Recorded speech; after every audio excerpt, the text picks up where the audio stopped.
Standing outside her home, the occupied West Bank's Jenin refugee camp, Saja Balakne found herself in a familiar spot, the same one where her father had been shot and killed by Israeli forces a few years earlier.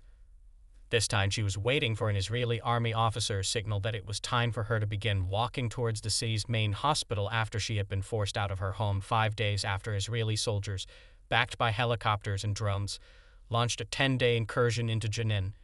It was 1 a.m., and she was with her 60-year-old mother, her 2 sisters, her pregnant sister-in-law, and her young niece and nephew. Apart from a small bag with the children's essentials, they had nothing but the clothes on their backs.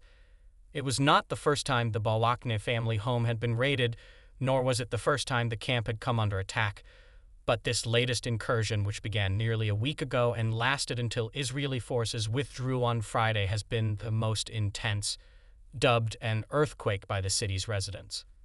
At least 34 Palestinians have been killed during this latest operation, which also targeted Tulkarem and other areas of the northern West Bank, in conjunction with Israel's ongoing assault on the besieged and bombarded Gaza Strip. Israeli army bulldozers have torn apart large swaths of Jenin, which remained under siege for more than a week, razing entire streets and structures. Even though Israeli army soldiers have since withdrawn, residents fear soldiers will return after temporarily moving to surrounding military checkpoints. It usually takes us 10 minutes to reach the hospital on foot, but because we were walking slowly with our hands up in the air and the streets were damaged, it took us much longer, Balakne, 29, told NYC-NEOS.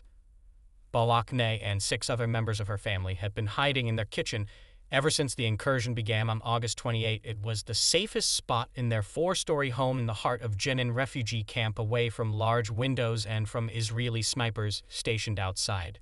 Unable to leave, they were rationing food, water, and medicine while trapped in their home. 5 days into the raid, a group of Israeli army soldiers came barging in after spending an hour firing live bullets towards the house and its surroundings. During the gunfire, we were crammed in a corner of our kitchen, stacked on top of each other, Balakne said, describing the gunfire as loud and excessive. We could hear sounds of explosions and people screaming, she said. They were all tense, trying to picture and prepare for every possible scenario that would follow this entry into the house. We made sure the children were dressed and their shoes were on. We told them we were about to leave because we anticipated they would barge in at any moment, Balakne said. They were scared and held tightly onto us. Their legs were shaking so much so that they couldn't walk, she said.